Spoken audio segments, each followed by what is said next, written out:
Cet été, vous n'avez pas pu passer à côté de Oppenheimer, biopic de 3 heures sur l'inventeur de la bombe atomique qui a explosé tous les records au box-office, c'est le cas de le dire. D'un point de vue cinématographique, c'est impeccable, mais d'un point de vue historique, un peu moins. Des approximations scientifiques, des facilités d'écriture, un drapeau anachronique, et puis il y a la fameuse citation « Je suis devenu la mort, le destructeur des mondes ». Oppenheimer l'a dit pendant une scène avec son amante, mais dans la vraie vie, il l'a prononcé lors d'une interview bien après les événements du film. Ça a pas l'air si grave, et ben figurez-vous que cette légère modification a suscité de vives critiques en Inde. La phrase est tirée d'un texte sacré, et du coup ça le fait pas trop de la sortir pendant une scène de plumard, au point de demander le retrait de la scène et de boycotter le long métrage. Les films inspirés de personnages célèbres, ça fait tout le temps des erreurs. Et oui, la réalité c'est pas comme la fiction, et parfois pour raconter la vie de quelqu'un, il faut faire des choix, des raccourcis ou des modifications. Et parfois ça va loin, on va voir ça avec 4 biopics qui vous raconte n'importe quoi. Bohemian Rhapsody, la vraie fausse histoire de Queen. En 2019, l'acteur Rami Malek obtient un Oscar pour sa performance en tant que Freddie Mercury. Le film revient sur le groupe Queen, de sa fondation dans les années 70 jusqu'au concert du Live Aid en 1985. L'acteur y reproduit au geste près la performance, c'est assez bluffant. Véritable succès avec plus de 900 millions de dollars au box-office, pourtant les critiques et les fans le démontent. Le souci, c'est qu'il fait n'importe quoi avec l'histoire du groupe. Ça fait croire que We Will Rock You a été écrit en 1981 alors que c'était déjà un tube à la fin des années 70, ou encore que Freddie Mercury vivait dans une maison plein de chats. Attendez, je regarde mes notes.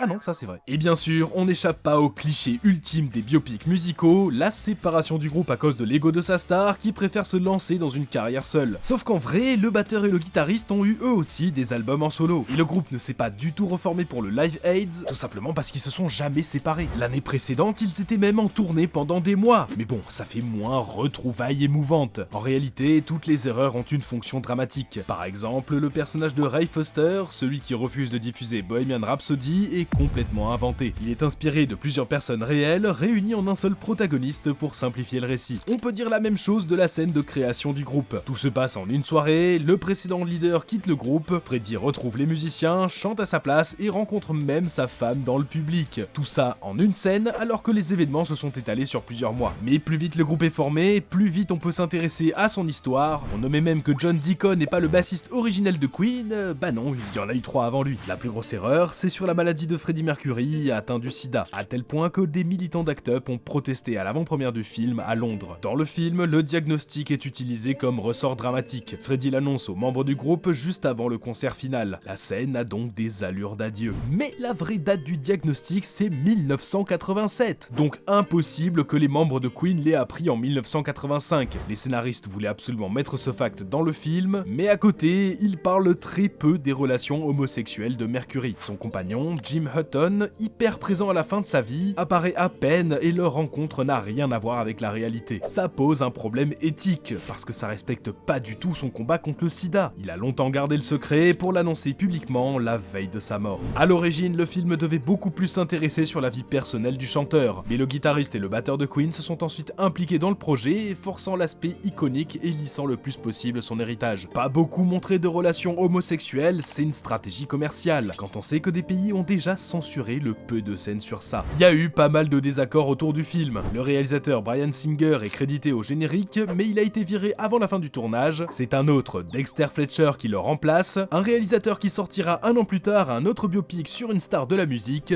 Rocketman, sur Elton John, plus apprécié même s'il a eu moins de succès. Alors ok, on peut dire qu'au moins Bohemian Rhapsody a fait découvrir Queen et ses titres mythiques à une nouvelle génération. Mais avec autant d'erreurs, est-ce que ce serait pas mieux de lire carrément la page Wikipédia ?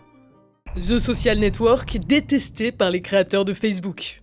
Pour beaucoup, c'est LE film des années 2010, vrai chef-d'œuvre de David Fincher, le gars derrière Fight Club. Il a lancé la carrière à Hollywood d'Andrew Garfield, qui enchaînera avec les films Spider-Man. Multi-récompensé aux Oscars pour son scénario, son montage ou encore sa musique. Bref, Social Network, c'est une vraie pépite du cinéma. Et de quoi ça parle ? Bon, juste la création de Facebook par le jeune Mark Zuckerberg, étudiant à Harvard. Le cliché du geek asocial, brillant mais antipathique, qui n'hésite pas à briser son amitié pour son projet et gravir les les échelons. Le film s'ouvre sur sa rupture avec sa copine, le gars se console en inventant ce qui sera les prémices de Facebook. C'est prenant comme début, mais le personnage de son ex-copine a été inventé par le scénariste. Dans la vraie vie, Zuckerberg sortait déjà avec sa future femme à l'époque. Le créateur de Facebook n'a pas seulement vu et détesté Social Network, il a été blessé. Il trouve ça dommage qu'on crée une rupture pour pousser son personnage à inventer quelque chose. Lui, il a créé Facebook parce qu'il en avait les capacités, rien de plus. Mais ça, c'est pas vendeur pour Hollywood. Le seul truc que le film a réussi, selon lui,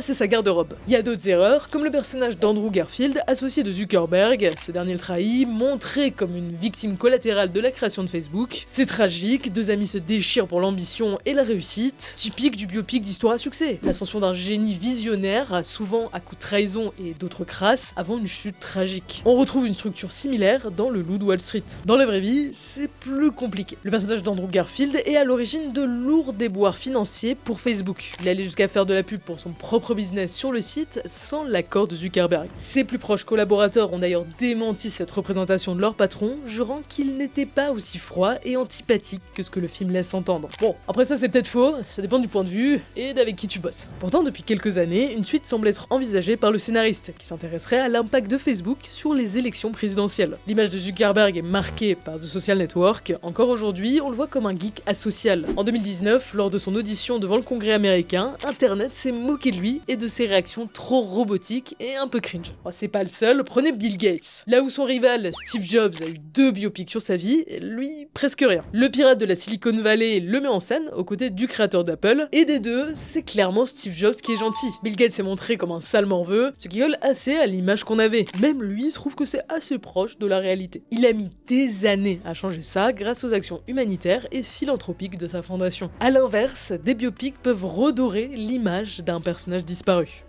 T'as Imitation Game, le biopic le plus mensonger. Ok, il y a des films qui racontent n'importe quoi, qui inventent des trucs, mais c'est lequel le pire? Une étude a comparé des biopics scène par scène pour voir le plus faux. Bohemian Rhapsody et The Social Network ne sont même pas les pires. Le gagnant, c'est The Imitation Game, avec plus de la moitié de son scénario inventé. On y suit Alan Turing, un mathématicien anglais qui craqua un code allemand pendant la Seconde Guerre mondiale, avant d'être arrêté et jugé pour son homosexualité. Le film est basé sur une biographie officielle, il a donc remporté l'Oscar du meilleur scénario adapté, alors qu'il prend de grosses liberté avec le livre, à tel point que l'auteur lui-même a critiqué certains choix scénaristiques. Le portrait de Turing est loin de la réalité. Dans le film, c'est encore le cliché du génie asocial, exécrable dans son travail. Logique, il est joué par Benedict Cumberbatch, du coup il met un peu de son rôle de Sherlock. Dans la vraie vie, Turing s'entendait bien avec ses collègues, il avait de l'humour et il était sympathique. Dommage parce que Cumberbatch joue vraiment bien. D'ailleurs, le casting est fou. On a Keira Knightley qui joue son amoureuse, le film a grave accentué son côté femme forte, elle est recrutée par Turing en résolvant une énigme, ses parents refusent qu'elle travaille avec lui, mais en vrai, son perso était déjà une mathématicienne reconnue avant les événements du film. Le grand méchant, c'est Tywin Lannister en personne. Alastair Denniston est un militaire tyrannique qui se moque du travail de Turing et de son équipe, et leur met des bâtons dans les roues. Alors que dans la vraie vie, il a lui-même aidé à craquer des codes pendant la Première Guerre mondiale. Rien à voir. Les descendants du commandant ont carrément écrit une lettre pour se plaindre du film qui insulte la mémoire de leur grand-père.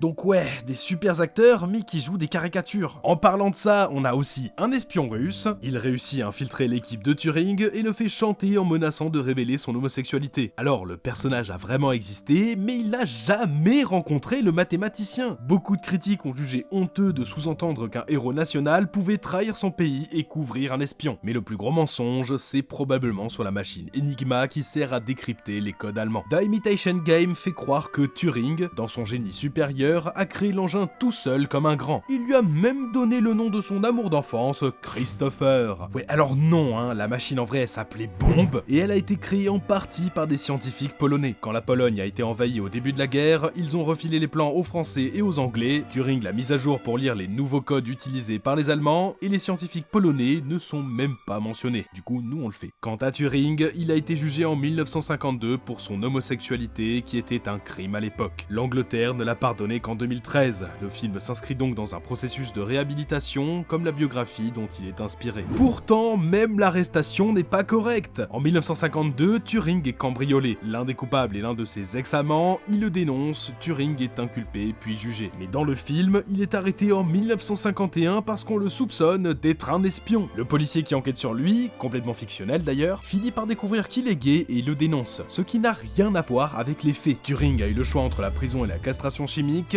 il a choisi le deuxième et a été écarté de tout nouveau projet scientifique. Le film devait finir sur son suicide. Il existe plusieurs versions, mais la plus répandue dit que Turing s'est suicidé en croquant une pomme pleine de cyanure, en référence au film Blanche-Neige et les Sept Nains dont il était très fan. Apparemment, ce serait de là d'où viendrait le logo d'Apple, mais la théorie a été démentie par Steve Jobs lui-même, même si c'est un peu la classe. La scène a été tournée, mais n'a pas été intégrée au montage final.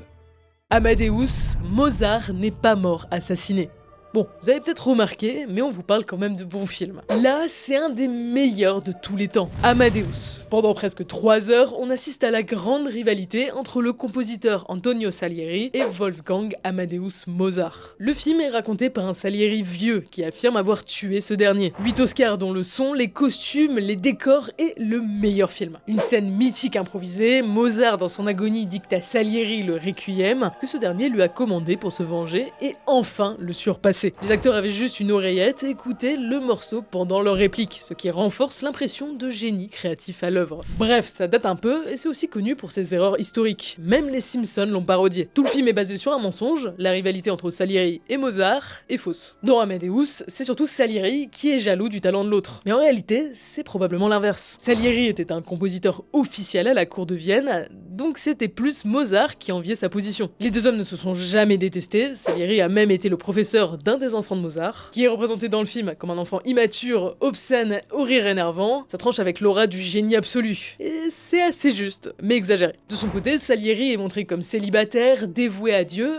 alors qu'il était marié dans la vraie vie. Et surtout, il n'a pas tué Mozart, qui est mort de maladie, et ce n'est pas lui qui a commandé le Requiem, mais quelqu'un d'autre. Les erreurs et les exagérations sont justifiées par la narration. C'est Salieri qui raconte sa version des faits, ses souvenirs, donc c'est pas forcément juste. On est face à une version romancée, mais assumé. Tout ça, c'est un prétexte pour raconter une belle histoire sur le talent, le génie artistique, la rivalité. Salieri, c'est le travail acharné, Mozart, l'inné, le génie. Faut-il forcément avoir du talent pour rentrer dans l'histoire? Ça arrive assez souvent de se servir d'un personnage historique et de modifier sa vie pour servir son sujet. L'année dernière, Blonde, le biopic Netflix sur Marilyn Monroe, a fait polémique. Ça prenait pas mal de liberté avec sa vie et ça se concentrait surtout sur ses traumatismes. Le but, c'était de déconstruire son image glamour et de parler de la féminité oppressée par le star system. Braveheart, le héros écossais William Wallace, fait plein d'erreurs pour raconter une histoire sur la liberté et la rébellion. Ou encore, on a eu des dizaines de versions de la vie de Jeanne d'Arc, de Méliès à Besson, avec chacun sa propre interprétation. Il arrive parfois que le mythe dépasse la réalité.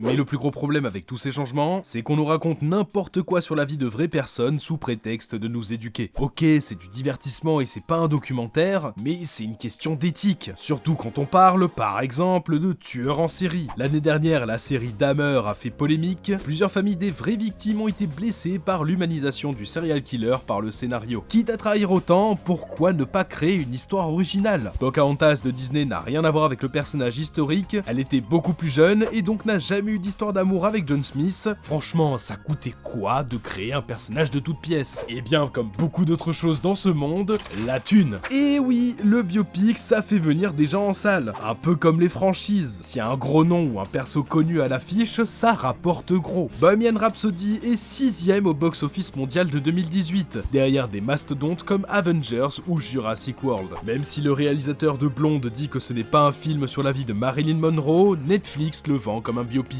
Bon, on fait aussi des biopics qui assument d'être faux. Hugo Cabret qui rend hommage à Georges Méliès, ou I'm Not Here, où 6 acteurs différents incarnent Bob Dylan, dont une femme. Et être faux n'enlève rien à la qualité cinématographique des films présents dans cette vidéo. Bon, sauf peut-être Bohemian Rhapsody. Le prochain gros biopic attendu, c'est Napoléon de Ridley Scott. Et déjà, il y a des erreurs. Si on voit une référence à une célèbre peinture de Napoléon en Égypte, la bataille en question ne s'est pas du tout déroulée au pied des pyramides comme montré dans la bande-annonce, mais bon, ça a l'air épique. À voir si les petites erreurs du film gâchent ou renforcent le spectacle. Dites-nous ce que vous en pensez dans les commentaires. Est-ce que vous aimez qu'on prenne de la liberté dans les biopics ou au contraire qu'on soit super fidèle aux histoires d'origine? Au passage, pensez à vous abonner et laisser un petit pouce bleu. C'était Nox et Meili, à la prochaine.